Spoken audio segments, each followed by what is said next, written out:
continue on so that the opposition leader can make his presentation.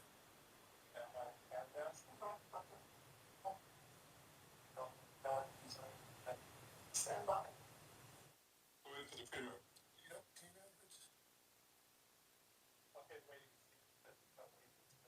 The premier has to do the introduction.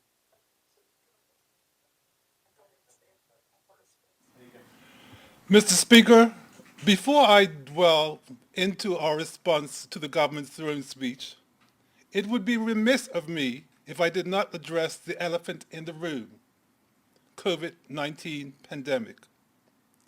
Mr. Speaker, we are here in November 2021, and who would have thought that we will still be facing this pandemic?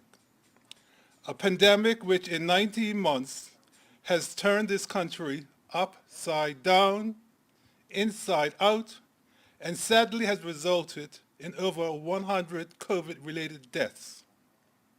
It has changed how each of us go about our daily lives and how we manage our community and cultural activities. Just look at the fluid manner in which our schools must now operate. Look at how our work-life balance is distorted. The number of people working from home would have been unheard of pre-COVID. Look at the telemedicine or at the new hitch culture.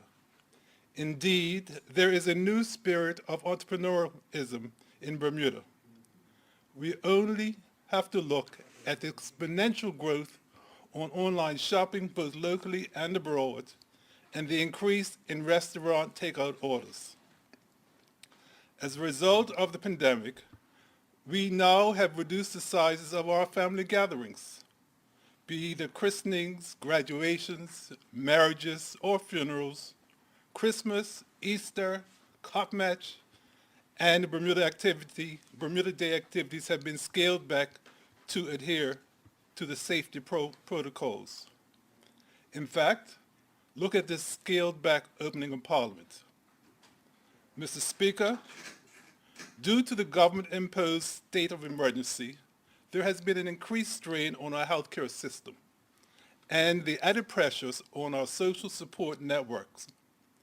Unfortunately, we have also had to implement and continue to provide millions of dollars in unemployment benefits with additional strain on our financial assistance programs and our security forces.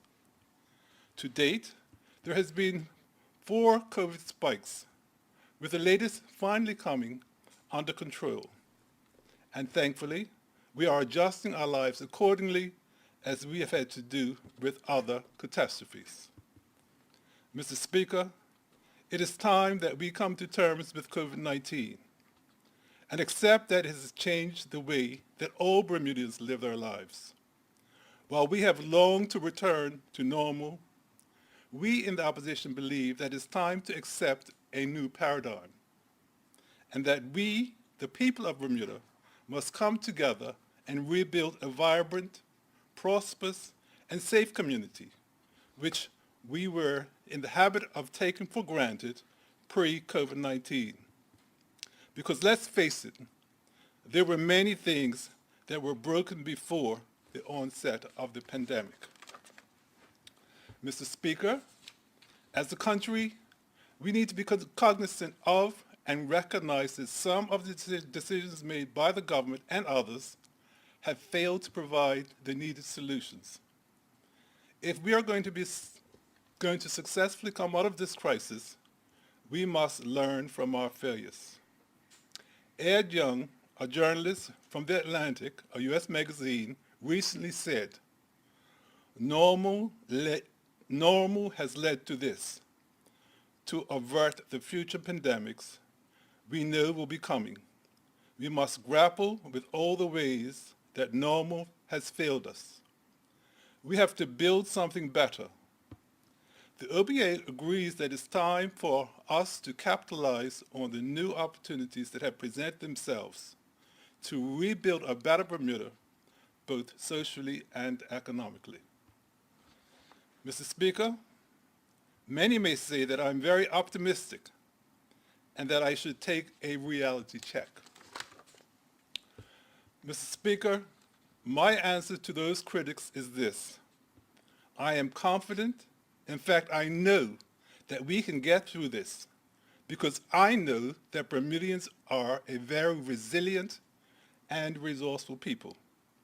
We have worked our way through many challenges and pandemics in the past, and we will do so successfully now and in the future because that is who we are. What makes the pandemic more challenging is understanding who the enemy is. As a small nation, where generations of locals, long-term residents, and foreign workers live, we must recognize that public enemy number one is COVID-19 and not one another. We must use our collective wisdom and energy positively, and we must be laser focused on the fight against the pandemic together. It will take discipline, respect, resourcefulness, creativity, and a spirit of community on a level playing field where there's social, economic, and cultural equity for all.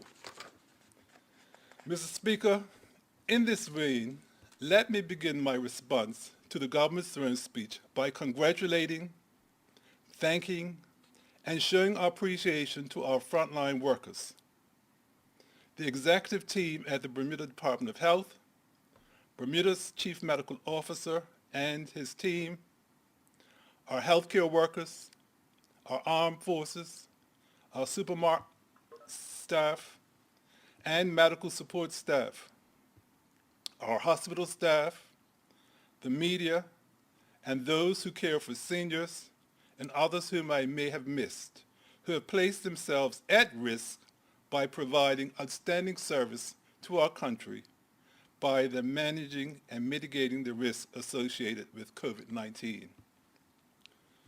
May I also take this opportunity to commend and congratulate the people of Bermuda for their commitment, patience, diligence, and discipline in the continued mitigation and management of Bermuda's COVID-19 pandemic. The economy. Mr. Speaker, as indicated by Bermuda First, economic diversification and growth are rarely the result of a government plan.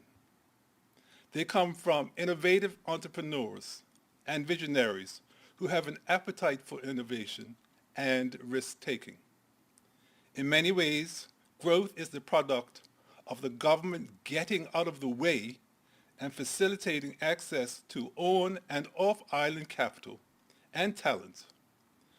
Government should be the enabler. Government should not be the solutions provider. Considering this, Bermuda needs a creative and workable economic recovery plan.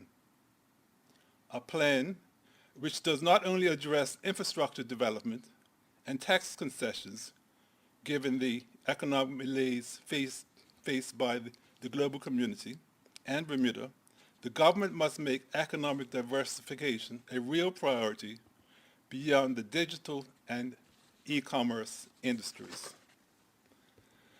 Mr. Speaker, the Bermuda government has touted much in the throne speech about the 31-point economic recovery plan, which will include the creation of new industries such as medical tourism, vertical farming, space communications, and other initiatives.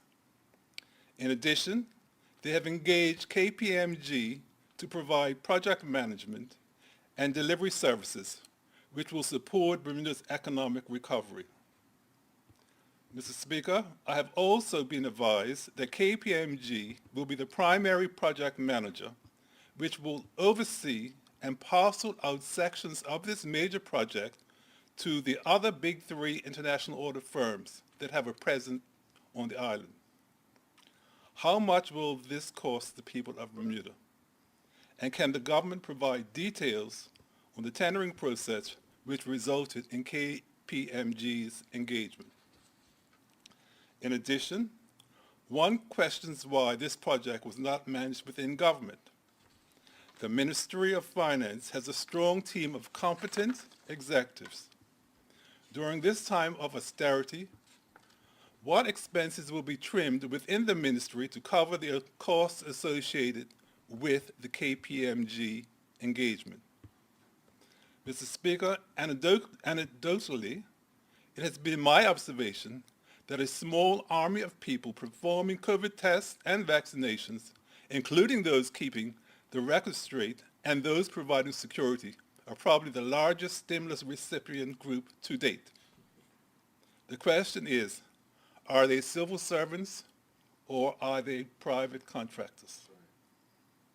Mr. Speaker, as one executive said to me, the government should choose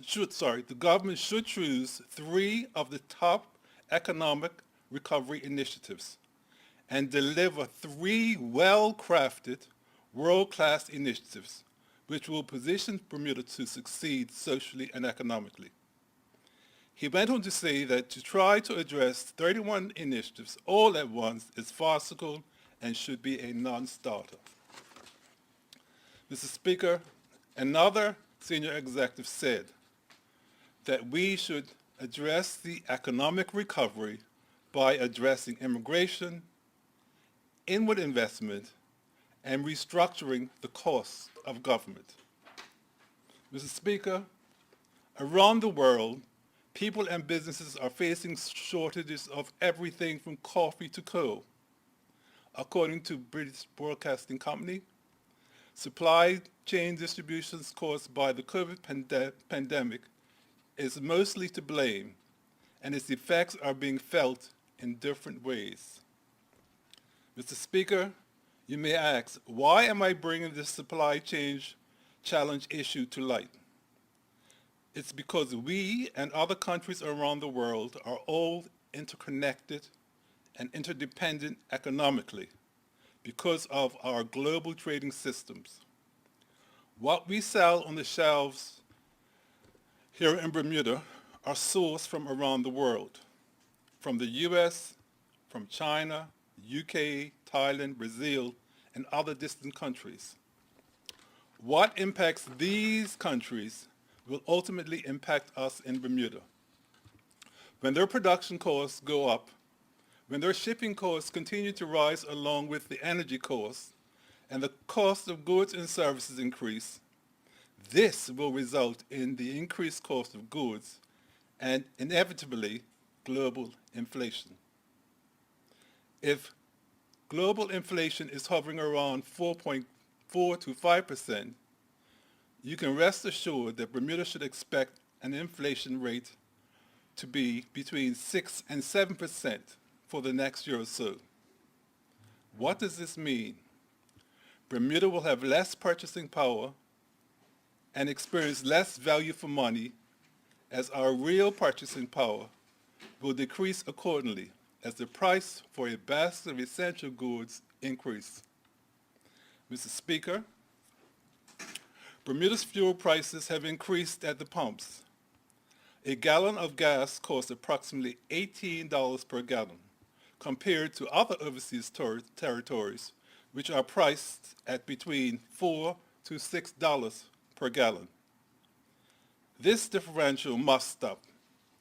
We must review the taxes which are applied to our fuel at the pumps, as it has a significant negative impact on Bermuda's cost of living. Mr. Speaker, a very interesting revelation presented itself in the throne speech. Is the government's intention to work with the island's lending institutions to provide financial loans and mortgage assistance to communities of faith and the third sector entities? It goes on to say that the role that they play has been vital to our community well-being. This must be a revelation for the PLP government. Mr. Speaker, most of our churches and charities are strapped for money and financing and can ill afford loans from the private sector. In fact, just a few months ago, the Progressive Labour Party government withdrew 50% of the charitable donation contribution streams to Bermuda's charities when the recent amendment was made to the Trade Unions and Relations Consolidation Act. In essence, this is a real example of government biting the hand which literally feeds our community. We in the opposition take a different view. We believe that our third sector partners are doing an excellent job. They continue to fill voids and gaps left by government in our communities. Their outreach programs provide much needed safety net for some of our seniors, the vulnerable, the homeless, and some of our young people.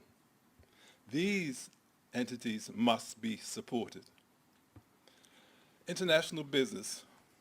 Mr. Speaker, when it comes to international business, the Fitch rating agency believes that the tax advantages held by Bermuda insurance and reinsurers will eventually be reduced because of the recent G20 endorsement of a 15% global minimum tax. Thankfully, the Fitch agency said Bermuda's advantageous tax status for reinsurance industry will be reduced at the margin with the expected passage of the recent multilateral agreement to establish a 15% global minimum tax rate under Pillar 2 of the OECD Inclusive Framework on the base erosion and profit sharing. Mr. Speaker, Fitch made it clear that Bermuda will continue to benefit from an established position in the global reinsurance market and demonstrated underwriting expertise, a strong and efficient regulatory regime, solvency to equivalency, and reciprocal jurisdiction status in the U.S. Fitch went on to say that the overall benefits of maintaining a Bermuda market domicile and operations will likely endure, but the net profitability gap between Bermuda and non-Bermuda incorporated companies is expected to narrow over time. In essence, while the agency does not foresee taking a near-time rating action against Bermuda reinsurance because of the agreement, there is some long-term uncertainty.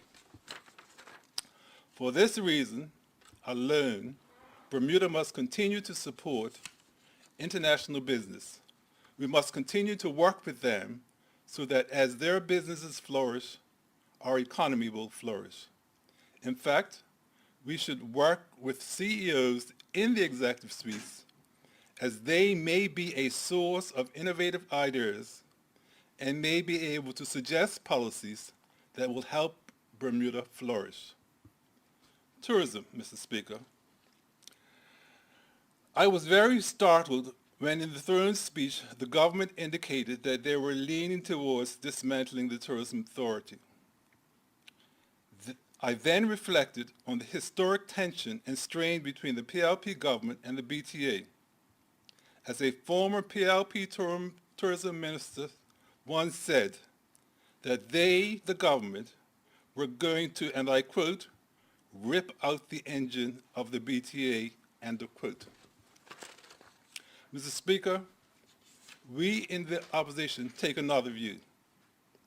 Bermuda tourism should be managed and led by tourism professionals who are independent of government.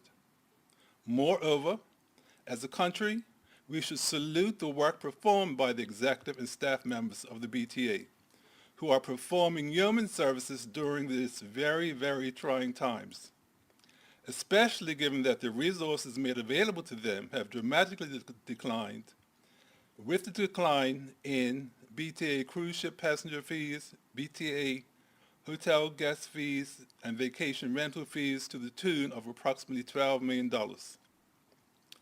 This reduction is directly attributed to COVID-19 and its catastrophic impact on Bermuda's tourism revenue and the reduction in grants made to the authority in 2020-21.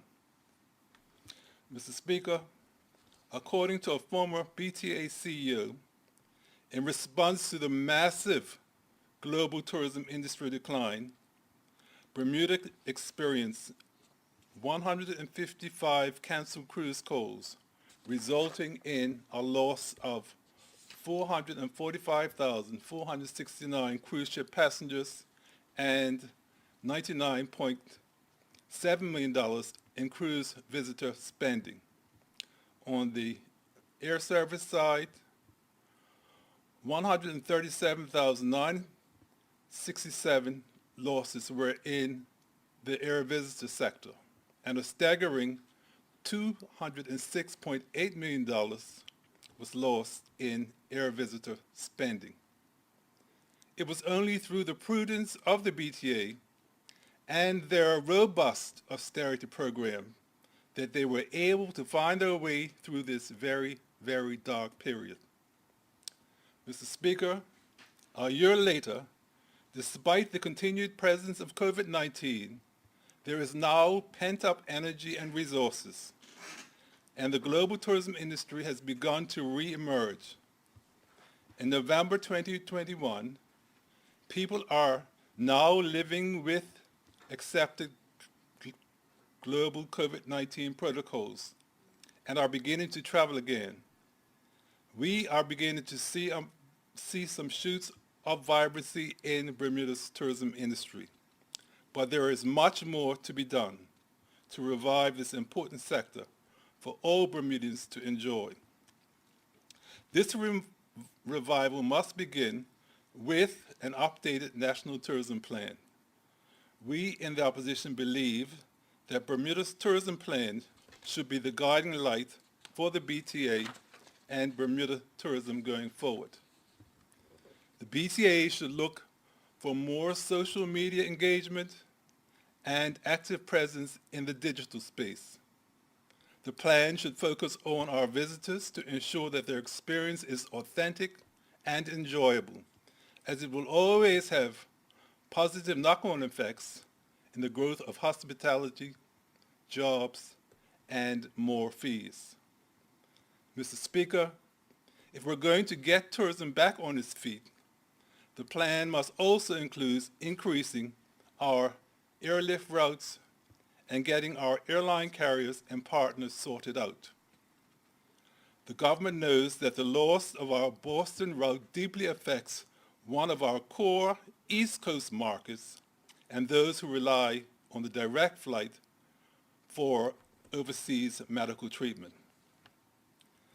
Other key air links have drastically reduced service, including Miami, which for months has been hit or miss as far as the flights are concerned.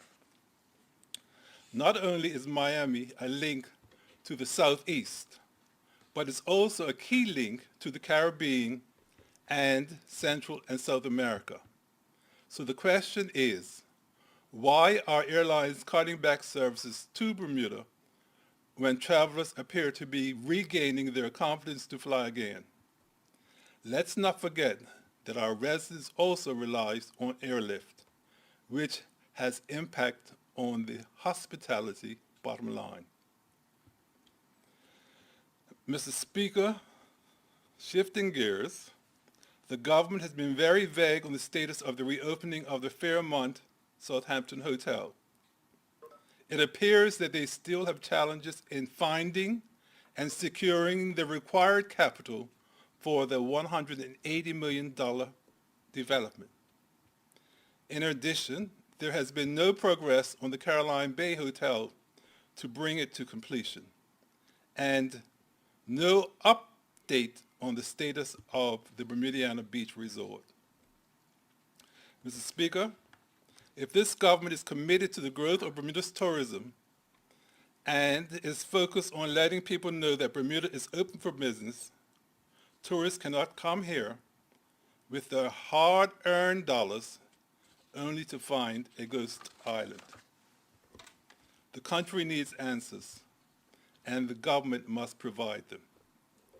The Fairmont Southampton cannot and must not be and now the Caroline Bay Hotel, which remains devoid of investors. Gaming. Mr. Speaker, Bermuda's gaming challenges must be settled once and for all to make gaming a reality in Bermuda. The opposition understands that the government holds the key to opening this industry, which is vital to the growth of our economy.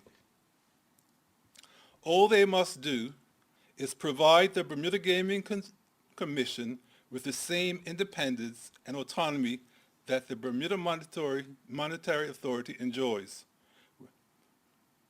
With the stroke of a pen, the government can get our local banks, correspondent banks, on board to support this industry if the Minister for the Gaming Commission is shifted from the Premier to the Minister of Finance.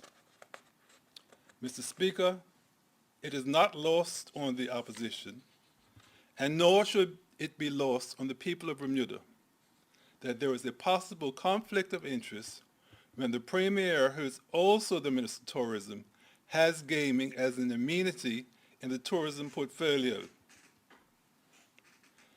How is it responsible that the ministry that regulates gaming, why is the Premier and Minister of Tourism also responsible for the Bermuda Gaming Commission?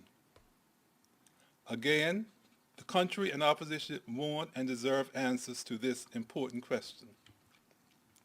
Mr. Speaker, I've also been advised that if the Gaming Commission is shifted to the Minister of Finance, Bermuda should finally be poised to open the gaming industry with cashless gaming, i.e. using credit cards only at this time. Immigration and labor. Mr. Speaker, from an economic perspective, Bermuda will not improve without more people paying taxes and consuming services. A person with no long-term residential security who is treated like a second-class citizen cannot reasonably be expected to commit to a place that will not commit to them. Treating a person as a second-class citizen hurts our economy, offends the very important group of people, trashes our reputation of hospitality, impugns upon our sense of dignity and respect, and ultimately deprives our people of opportunities. The current efforts, including the Economic Investment Certificate and Residential Certificate Program, implement the simplest, least contentious parts of the Pathways to Status program. The government needs to address hard questions such as what a transparent, accessible route to achieve full Bermuda status looks like. What is the pathway to Bermuda status? It needs to be clear, transparent, and equitable. Mr. Speaker, there could be a cross-ministry cooperation between the Ministry of Finance and the Ministry of Labor, who together can present mutual benefits for job seekers, corporations who are looking for economic incentives and local resources, and the government can achieve its immigration priorities, making this a win-win for all the relevant stakeholders. Mr. Speaker, it just makes sense that the government should make life easier for the industry groups that are keeping the economy afloat. That means, as the insurance sector experiences a hard market, the government should increase speed to market by cutting red tape and further incentivize spending in Bermuda and on Bermudians with good corporate citizen benefits such as charitable giving closely connected with public policy outcomes. Strategically, the government should clarify specific skill sets for each work permit job and then create a specific training path at Bermuda College to generate that specific skill set. If it requires overseas travel or experiences, then build that into Bermuda College's budget and explain why it is necessary. Mr. Speaker, the enforcement team at immigration must also be empowered to bring cases to court quickly and efficiently. Those who contravene the trust we put in them as job creators must be publicly held accountable for the disregard of Bermuda. The digital industry and e-commerce. Mr. Speaker, as indicated last year, the One Bermuda Alliance supports the discussions regarding the digital industry and e-commerce. With Bermuda's legislative and regulatory and telecommunications frameworks and digital communications infrastructure, we stand ready to capitalize on this emerging and growing industry. We expect the provisions of robust training and internship programs and the creation of new jobs for Bermudians. From a taxation perspective, the digital sector will also enjoy the traditional tax schemes currently in place in Bermuda, such as company taxes, payroll taxes, and land taxes. The opposition recommends that the government should consider further examination of a negotiated value-added tax for the privilege of companies booking their local and global internet business earnings from Bermuda.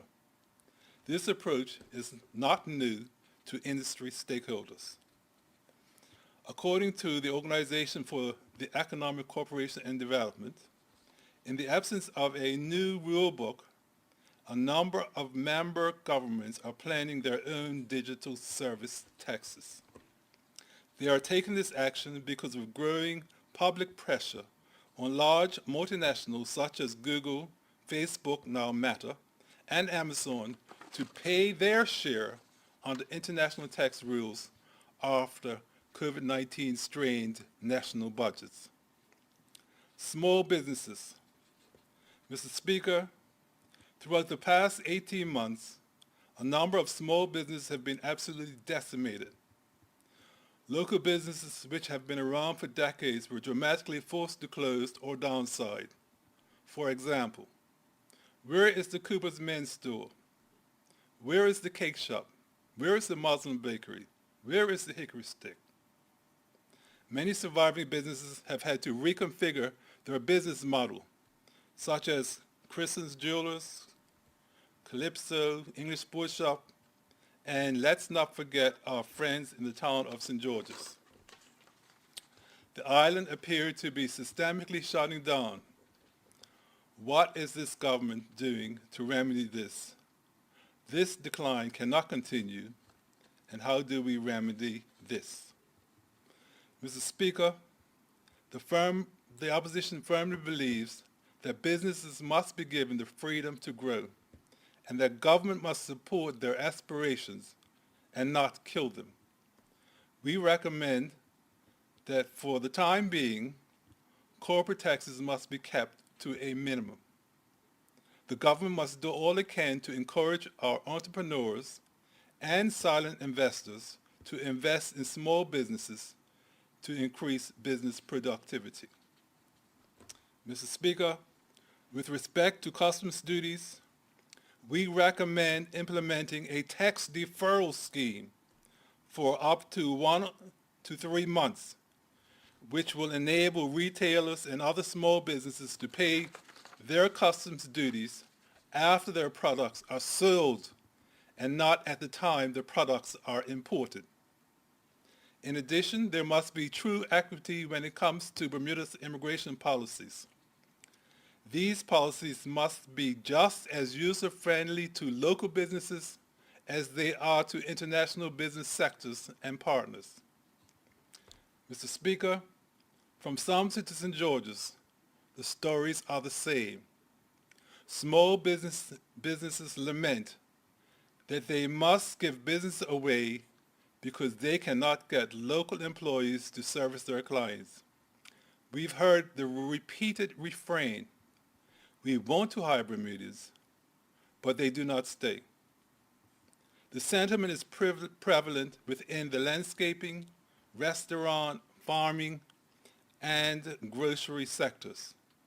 In fact, one small businessman approached me and said that he is trying to get one expat guest worker for his workforce of 15 Bermudian employees, but the application keeps getting rejected, while he said a chain of convenience stores has all expat workers. He says, where is the equity? Mr. Speaker, the other challenge for small businesses is securing financing from our local banks. These small business entrepreneurs, and I'll say the small business entrepreneurs, feel that they are unacceptable or unwelcome when they go into our banks and ask for support. This must change, and the government has a role in making this change despite the support and guarantees provided by the Bermuda Economic Development Agency. Mr. Speaker, one businessman also shared that he wanted to secure a truck permit to help grow his business, and it took him over 8 months to receive his truck permit. What a nightmare. What kind of experience is this? This kind of experience is just not good enough. How can small businesses grow, or that matter survive in these circumstances? Mr. Speaker, to help our economy grow, the government must cut the bureaucratic red tape when dealing with government agencies for small businesses and other stakeholders. Another small business owner said that because of customs duties, they are not bringing their beauty care products into Bermuda. Instead, they are drop shipping, which means that the wholesalers wrap the products using local business wrappings and packagings, and then they ships the order directly to the clients, whether they're in Bermuda and overseas. This innovative idea reduces the operating costs for businesses by reducing their customs duty expenses. Employment. Mr. Speaker, this disappointing employment numbers are not unexpected and are consistent with other economic indicators which point to a very bleak future. Essentially, economic suffering will increase in Bermuda until this government changes policy when Bermudians change this government. The job numbers represent what we already know. There is less money flowing in our economy, so there is less money to pay and to be paid. Distressingly, it continues to get worse before it gets better. As mentioned, the cost of goods is increasing, predominantly to supply chain challenges, shipping, and resource costs from other countries. Local inflation is expected to increase. Working seniors, some of whom have already taken funds out of their pensions, will be forced to quit working due to retirement and redundancies, meaning less money going into the health, insurance, and pensions. This also means less money to be spent on consumer services and purchases. When spiraling unemployment is added to the list, sustainable living will be harder and harder every year. And even more alarming is the fact that guest workers and locals alike will have to recalculate how long they can afford to live, work, and invest in Bermuda. Can they afford to step aside so that the next generation can take their place on the job ladders? Is the government trying to staff the economy as it was rather than as it is and as it will be in the future? Public access to information. Mr. Speaker, the Public Access to Information Act 2010 grants Bermudians and residents a legal right to access public records. It takes away the discretion of a public officer to decide whether or not to give information to the public. In essence, it allows individuals and organizations who believe that our government institutions have not respected their rights to access records that they have and hold these agencies to a high degree of transparency and accountability. The Information Commission officer spearheads petty requests for information, investigations, and addresses dispute resolutions in an effort to resolve complaints. It also monitors government agencies' performance under the PATI Act, and on occasion provides legal advice on investigations related to legislative matters. This makes the entire government more accountable and removes unnecessary secrecy. Considering the government's proposed amendment to our Public Access to Information Act, Bermuda must not compromise the authority and invaluable services provided by the Information Commissioner's Office. We in the opposition take the view that the ICO and its staff are doing an excellent job under trying circumstances. They are professional, independent, and truly apolitical. The ICO's Information Commissioner, Ms. Gutierrez, is tenacious and is doing an excellent job, and her role and responsibility should not be trimmed or diminished for political gains or political expediency. The public have a right to request information from public agencies with the expectation that the government is committed to being transparent. If the government is having challenges with their own operational efficiency, that should be examined further. Mr. Speaker, the flight of our young people. Mr. Speaker, another growing concern which needs to be addressed are the challenges faced by our young people who have fallen between the ages 20 and 35 years old. Candidly and unfortunately, they feel that both political parties are a waste of time. They see no future opportunities in Bermuda for their passion-based careers or entrepreneurial opportunities for that matter. They find it difficult to find jobs that they love doing and are prepared to sacrifice the stability of 9-to-5 jobs to do a job that they are passionate about and love. Mr. Speaker, Bermuda's young people want an environment that is more progressive and more receptive to their lifestyles, career choices. In fact, they are remedying this dilemma with one-way tickets to the United Kingdom, the US, and Canada to chart a new path forward.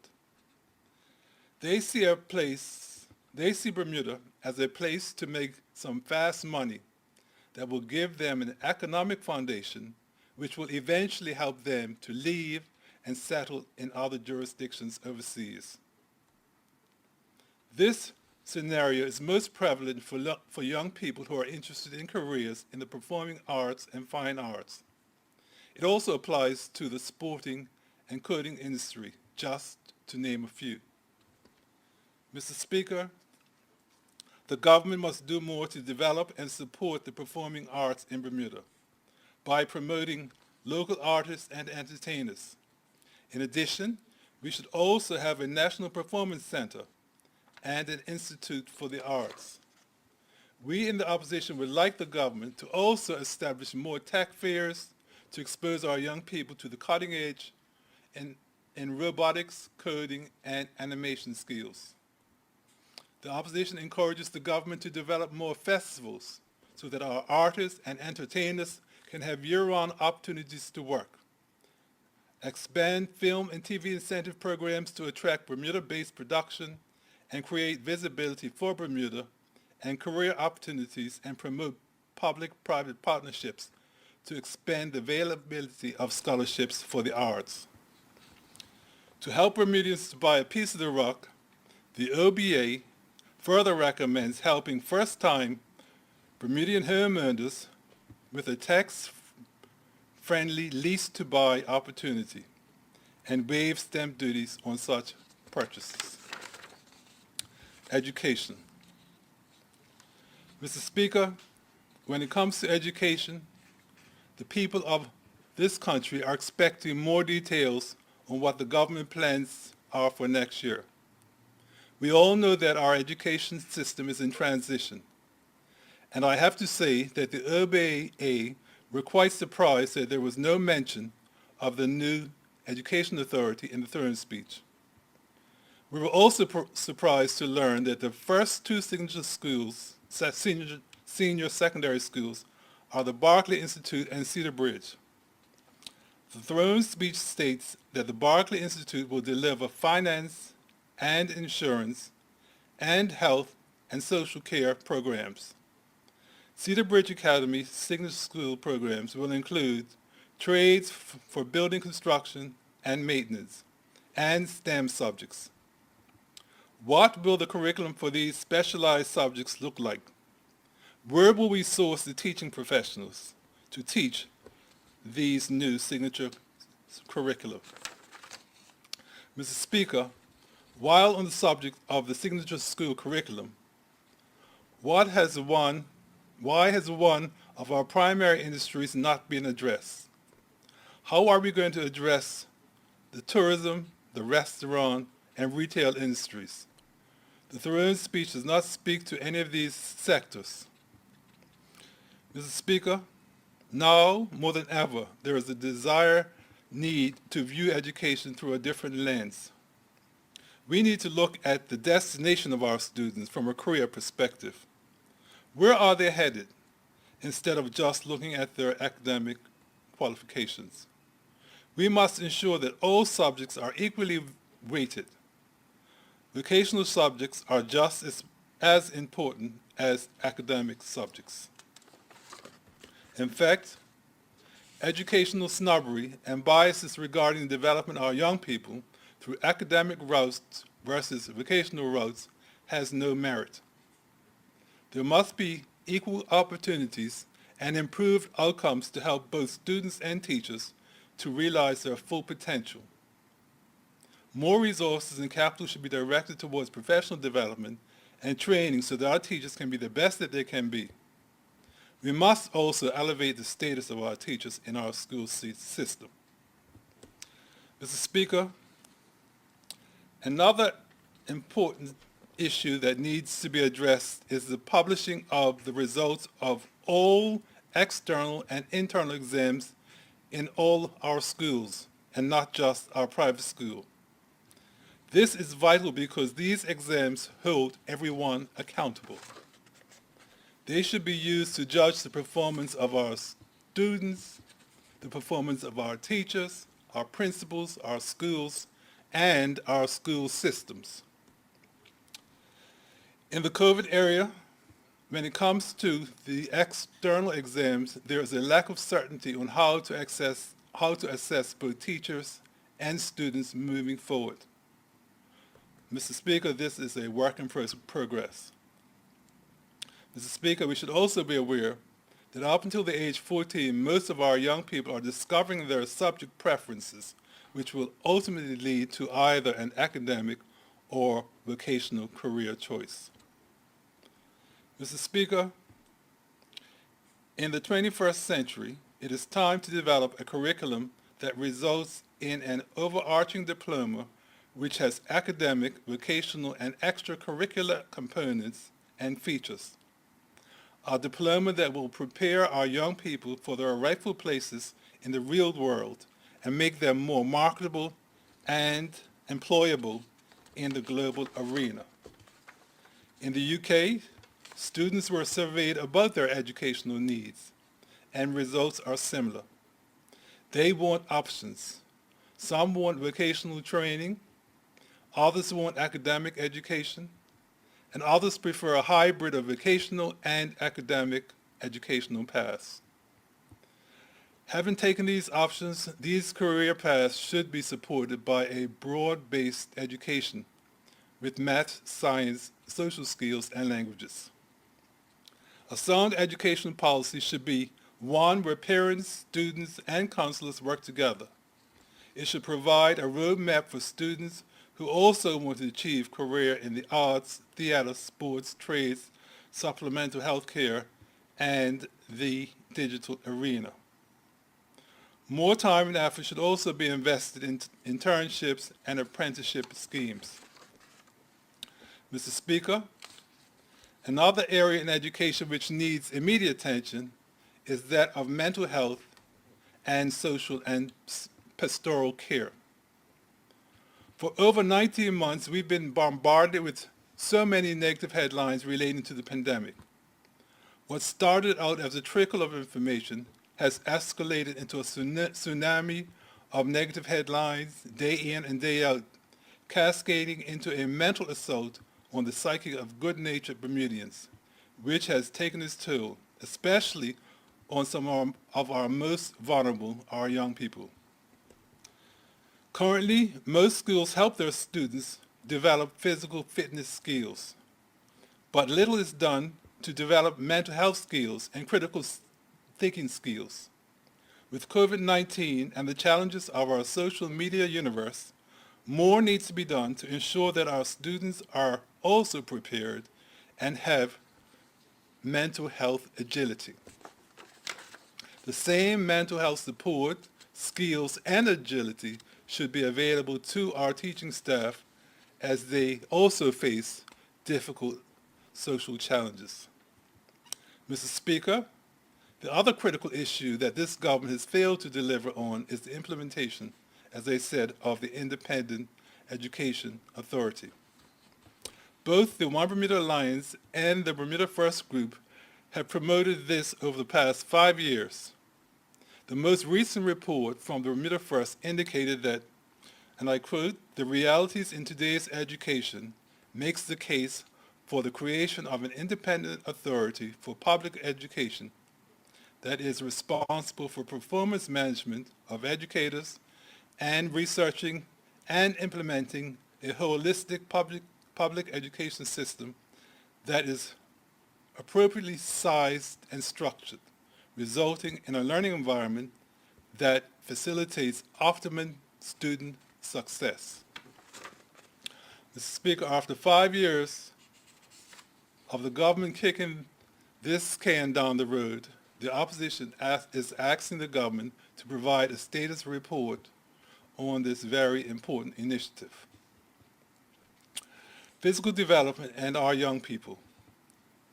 Mr. Speaker, Bermuda's hero and 2020 Olympic gold medalist, Ms. Flora Duffy, put Bermuda on the map and showed the world and every person in Bermuda that dreams really come true through commitment, hard work, discipline, blood, sweat, and tears, and family support. However, for far too many, inactivity, obesity, unemployment, and conflict are not only global, but local challenges as well. In this time of high anxiety over health and finances, it would be easy to forget the importance of sports. Creating opportunities for our young people to be student athletes should be identified. If we aim for the Olympics, but succeed with university scholarships or university attendance through sports, we can be seen to have succeeded. Having a resource to guide young people to gain all the necessary physical training, mental health, nutrition, and sporting scholarships is overdue. Healthcare. Mr. Speaker, there is no doubt that the focus on healthcare over the past 19 months has been on the management of COVID-19 and now the Delta variant. Globally, governments are tasked with ensuring the safety of their people.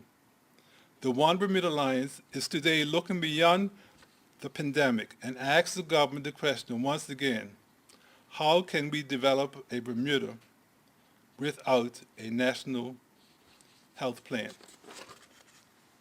What is the status of Bermuda's national health plan?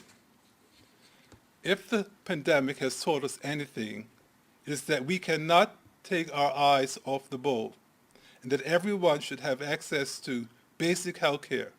No one should be impoverished by the cost of coverage. When we read the throne speech, it appears that our government is guiding and leading Bermuda down the path to socialized medicine, as we know it in the UK and Canada. That comes with its own unique set of problems and challenges. Mr. Speaker, as the PLP government has run Bermuda's healthcare for the past 20 years, it is unconscionable and incredible that there is currently no healthcare plan. Bermuda deserves better. Mr. Speaker, as far as hiring digital support and utilizing technology, we acknowledge that our healthcare system needs to be efficient, and in principle, we are very supportive of this initiative, even though it may increase the cost of the delivery of healthcare in the interim. Mr. Speaker, when crafting a new plan, we would like to know what the government's plan is to address our shrinking population, which is driving up costs and resulting in increased taxes and slower services. Mr. Speaker, as a reminder, here's what we know about Bermuda's current healthcare landscape. Over the past 15 years, the cost of healthcare in Bermuda has increased a whopping 193%. Per capita, the cost of healthcare in Bermuda ranks in the top 2 countries on the planet. Despite the high spending, our current healthcare doesn't provide coverage for the entire population.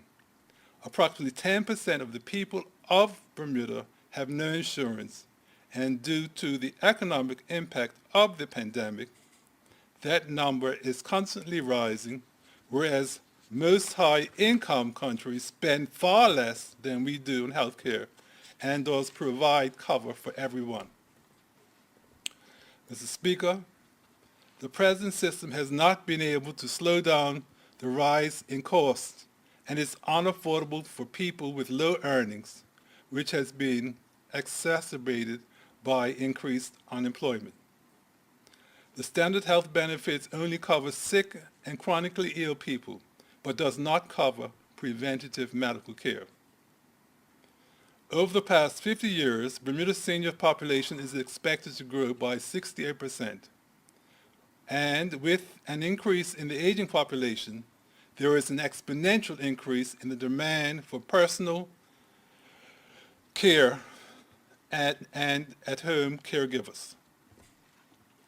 Mr. Speaker, the One Bermuda supports the recommendations made by the Bermuda First 2019 Reform Report, wherein they state, and I quote, "Given the clinical partnership we are currently negotiating with Johns Hopkins Medicine, we should utilize the relationship with Johns Hopkins University to assess Johns Hopkins Bloomberg School of Public Health, a world-class expert in advising on the design of healthcare systems.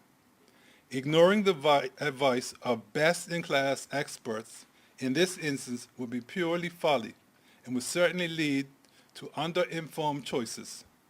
Bermuda cannot afford to delay leveraging this and other similar influential resources." Mr. Speaker, given that healthcare represents the largest expenditure of the government, getting control of this cost and implementing a sustainable long-term solution is a high priority. We must also ensure that the regulatory oversight is best in class and mirrors the reputation, resources, and quality found in the Bermuda Monetary Authority. Bermuda deserves nothing less. Further regulatory oversight of physician and medical practices and accountability should be the responsibility of the Bermuda Medical Council. Moreover, the OBA recommends that the PLP government should develop a national health care plan to ensure that every Bermudian has health care coverage, one that is evidence-based and managed by independent professionals. We also recommend that each patient would have a unique patient identifier.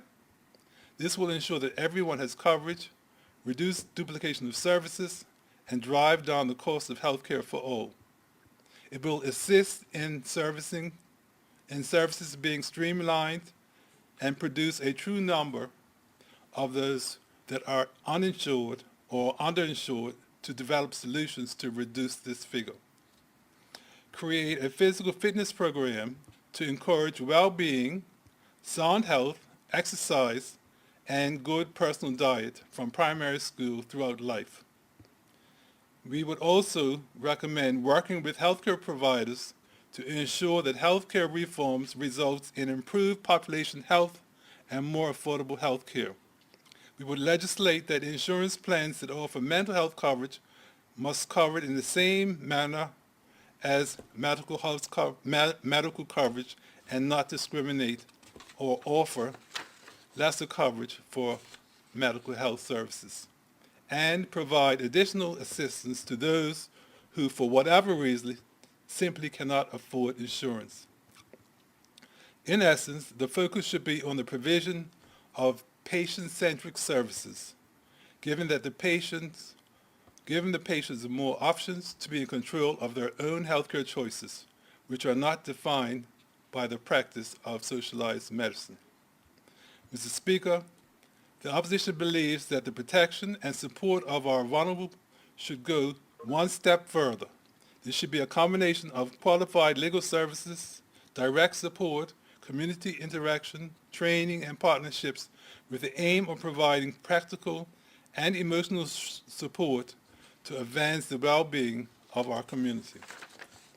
Services such as the Office of the Public Guardian should be embodied in a broader community resource center to support issues of stress management, domestic violence, and aging at home. Costs and resources could be controlled by working in partnership with the third sector, including charities, churches, and social entrepreneurs. The opposition further recommends the enhancement of the work on reforming seniors' care to urgently review the structure, funding, and regulations of the sector. This will ensure sustainability and quality going forward. The review should address workforce issues and care, including acknowledgement of the contributions of unpaid caregivers. This is National Senior Strategy. Mr. Speaker, seniors are Bermuda's national treasures. Statistics show that while this demographic are living longer, health concerns and the challenges stemming from COVID highlights a need for a national senior strategy to help seniors navigate through the aging process. An effective strategy must consider the early stages of aging, helping seniors to retain their independence and retain or improve their health. Seniors have significantly contributed to the economy and still find themselves having to make very difficult choice between food, medicine, and housing. We must do more to honor their societal contributions by improving their income security through reducing financially burdensome items such as car licensing fees and land taxes that drain the resources of those on fixed incomes. In addition, all seniors diagnosed with debilitating diseases like dementia and Alzheimer's should have access to dedicated caregiver support. The third sector has experienced increased demand for support for seniors with Alzheimer's and dementia.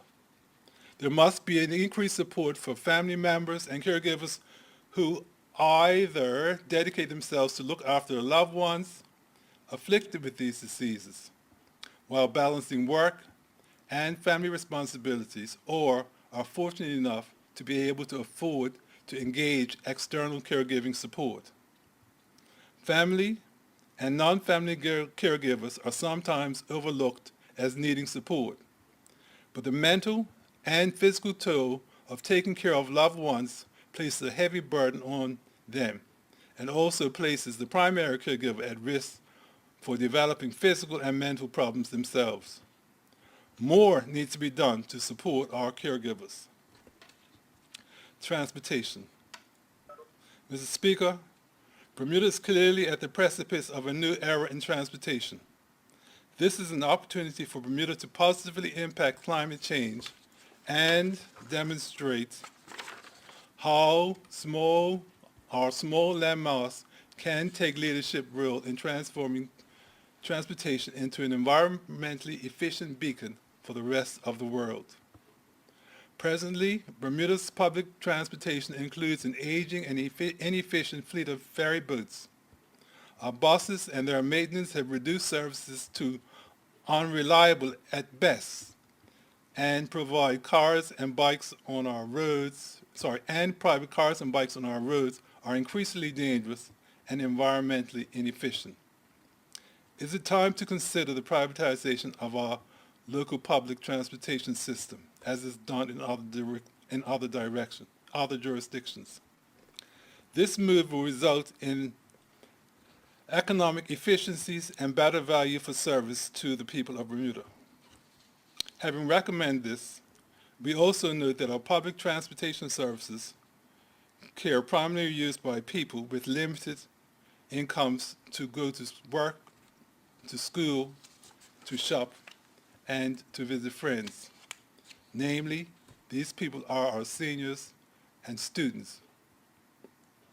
And therefore, any increase in ferry and bus fares will have a dramatic impact if these people are residents of either Somerset or St. George's, because most of them travel to the city. Mr. Speaker, legislation must be revisited to include and enhance support for victims of traffic accidents. Too many are falling into this category through no fault of their own, yet receive little or no financial support for expensive long-term healthcare expenses. There is community and judicial support for amendments to the Motor Car Insurance Third-Party Risk Act 1943 to increase compensation to $125,000 for victims. Mr. Speaker, careers in aviation continue.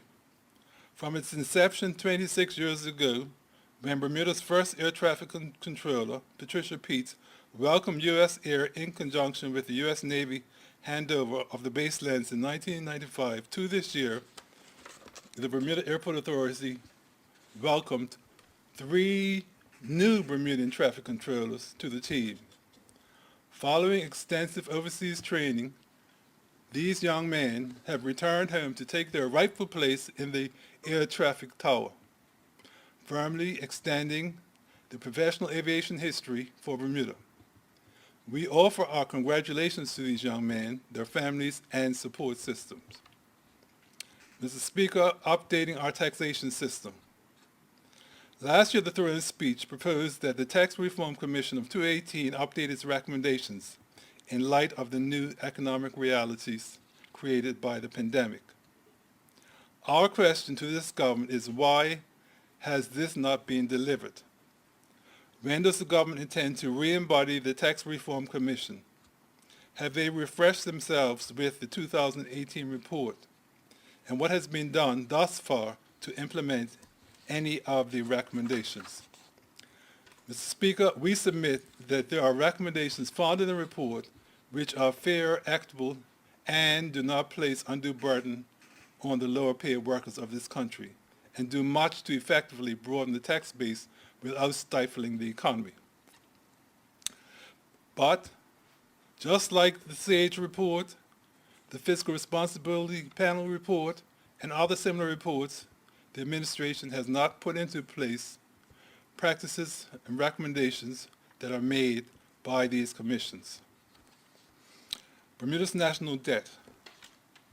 Mr. Speaker, I would be remiss if I did not acknowledge the comments recently made by Bermuda's Auditor General about Bermuda's national debt. She underscored her concern by stating that, as in her previous annual reports, the government continues to make decisions without knowing the combined financial position of all the organizations that make up the government reporting entity. She further added that there are no effective, comprehensive long-term plans for reducing the annual and accumulated deficits or associated debt, the unfunded liabilities of its major pension plans, or the size of taxpayer indebtedness, all of which continue to grow unsustainably. This continued behavior must end, and fiscal prudence should and must be implemented if we are going to bring our national debt of $3.5 billion in check. We cannot pass this $3.5 billion burden on to our young people and generations to come. Parliamentary reform. Mr. Speaker, you'll recall in last year's throne speech, the current government indicated that they were examining constitutional reform, which has yet to be defined. As stated in last year's response, we in the opposition would like the government and its parliament to take further action to ensure that Bermuda's legislature meets the standards prescribed in the Commonwealth Parliamentary Association's benchmarks for democratic legislatures. Mr. Speaker, you may recall that after much deliberation, a Parliamentary Joint Select Committee on Parliamentary Governance and Reform presented its final reports to Parliament on March 23, 2014, which was unanimously approved by the House at that time. Mr. Speaker, that report recommended that the Parliament establish an independent body known as the Management Commission, which would be responsible for the administration of the legislature. This initiative will truly support fundamental principles of democracy with the true separation of powers between the executive, the judiciary, and the legislature. This independent parliamentary commission would also give our parliament more independence, allowing it to operate more efficiently by reducing the influence and interference by the executive branch of government. Mr. Speaker, you may also recall that the Joint Select Committee on Parliamentary Reform also crafted draft legislation which summarized the details on the Commission's mandate, its functionality, and its structure. It was submitted to your chambers for review and approval so that it could be presented as a private member's bill. Mr. Speaker, 6 years later, the legislation has yet to see the light of day, even though the legislation was sanctioned by Parliament in 2014. Mr. Speaker, we in the opposition take the view that it's time to resurrect and effect this legislation. Let's make this Parliament Management Commission a reality in this section. It could be our gift and our legacy for generations to come. National security and policing. Mr. Speaker, as mentioned, with over 100 COVID-related deaths and the pain experienced by the afflicted families and friends of the deceased, unfortunately, many people in Bermuda have also become desensitized to the increase in Bermuda's road traffic deaths. Sadly, the state of indifference has had a detrimental effect on our road use and now places many road users at risk.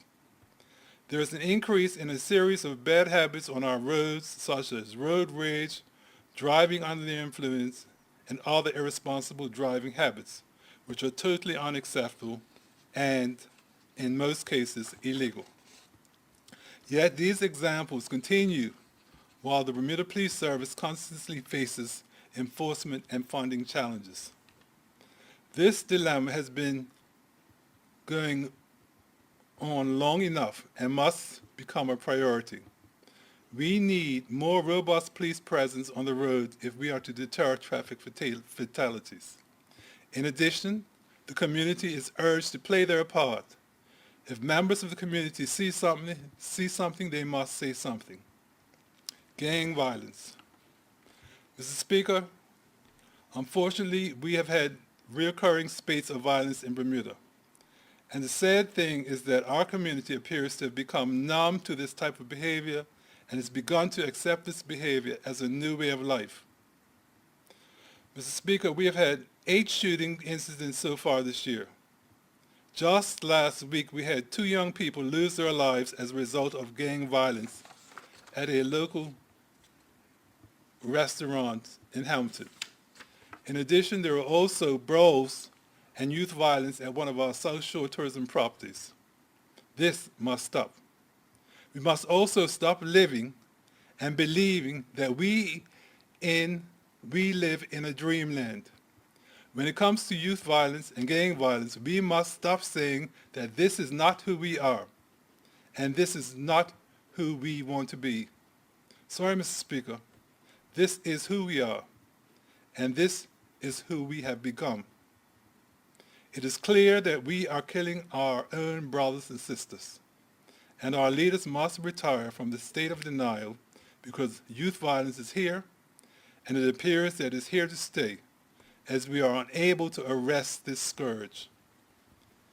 As a community, we have failed some of these young people.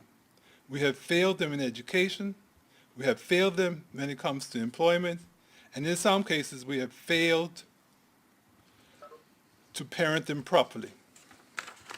As parents, we must hold our young people accountable for their behavior and not enable or support bad and antisocial behavior. If our son or daughter comes home with unaccounted amounts of money every week and they are not working, we must really question those children to see where these funds are coming from. We cannot and must not allow our families to survive on illicit means of income. If we do, those family members are complicit in these nefarious activities, especially if members of the family benefit from these illicit earnings. Mr. Speaker, gang violence is a reflection of our society and how society has managed its young people. We all must take ownership of the problem, and we all have a role to play in addressing the problem. Mr. Speaker, one of the fundamental responsibilities of any government is the security of its citizens and ensuring a safe environment in which all can thrive. This begins by valuing all of our uniformed personnel by providing the best possible conditions of service and physical environment. But it also requires vigorously confronting the causes of crime, as well as being tough with the perpetrators of crime itself.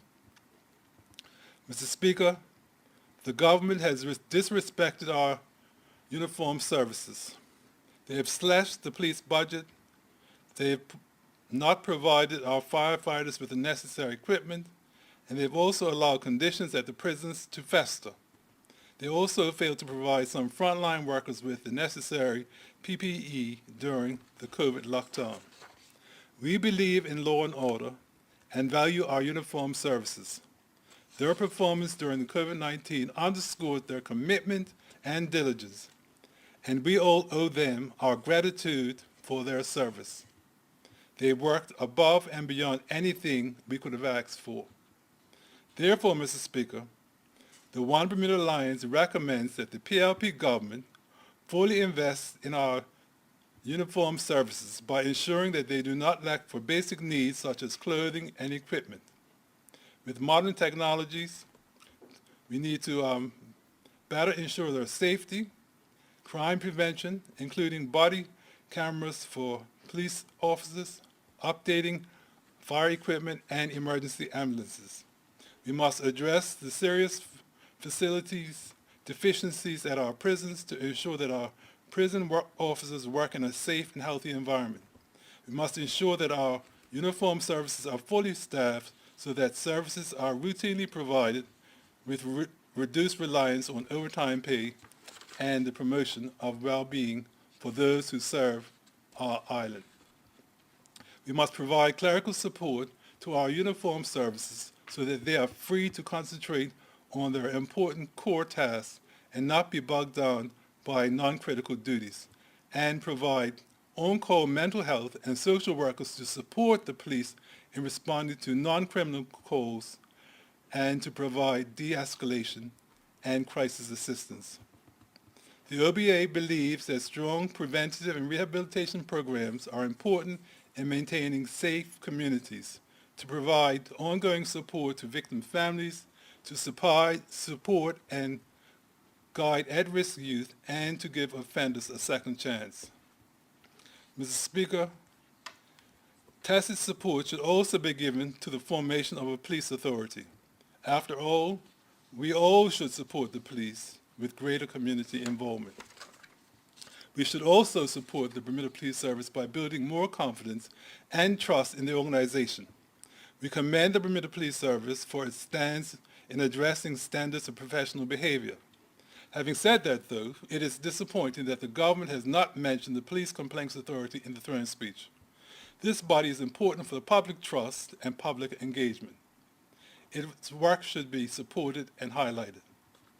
Mr. Speaker, community policing is critical for the Bermuda Police Service.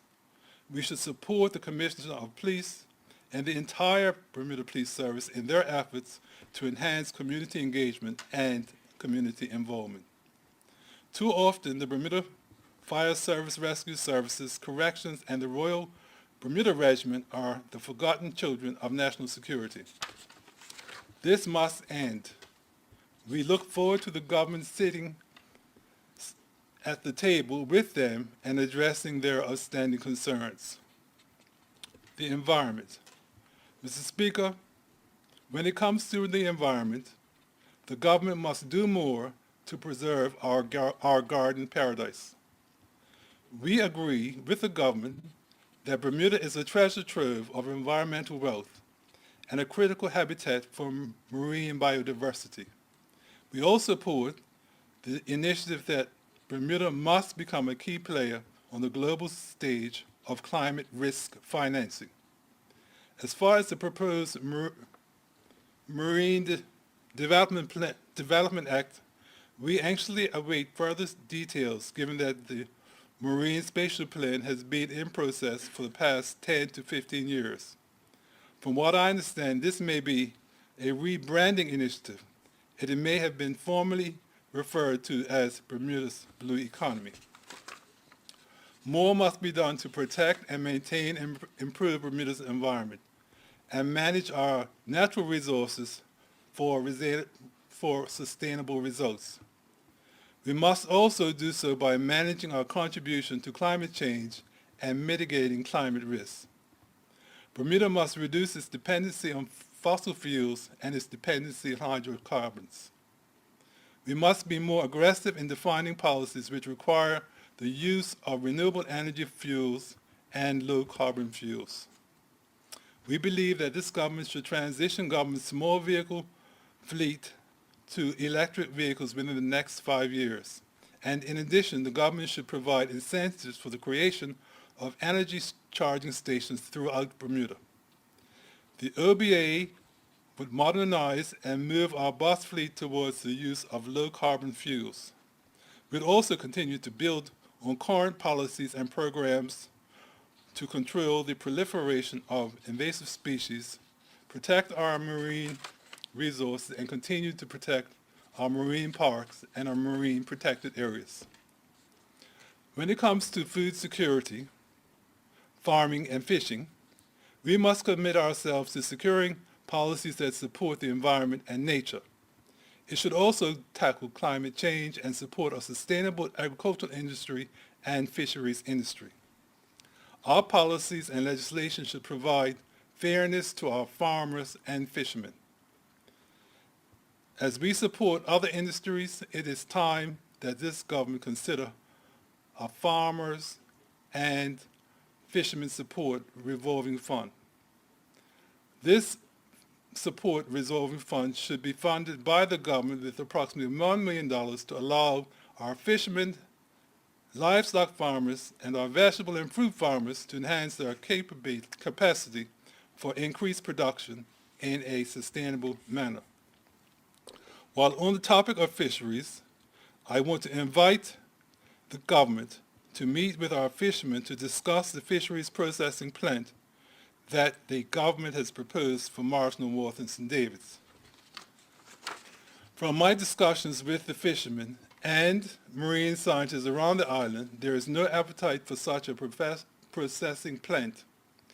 They always raise the issue of the failed Sargasso processing plant, which was at Morgan's Point years ago.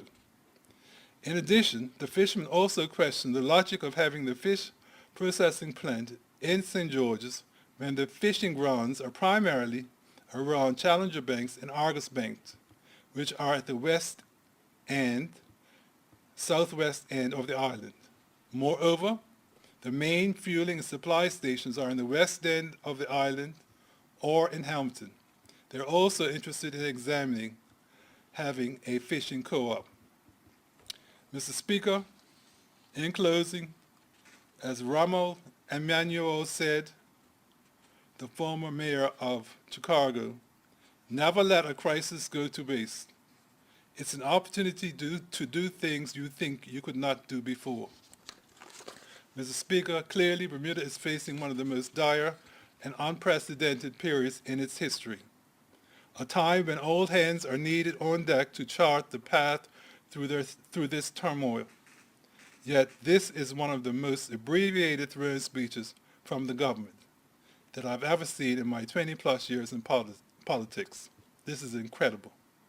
Mr. Speaker, the One Bermuda Alliance's response to the throne speech is our rallying call to the government and the people of Bermuda collectively to shed the debris of the pandemic, rise to our feet as united people, seize the ample opportunities outlined, and move forward together with confidence. Mr. Speaker, we must look beyond the pandemic and breathe a new life of optimism and opportunity for ourselves, our families, our businesses, and our country, if we are to create a vibrant Bermuda that works for everyone. Thank you, Mr. Speaker.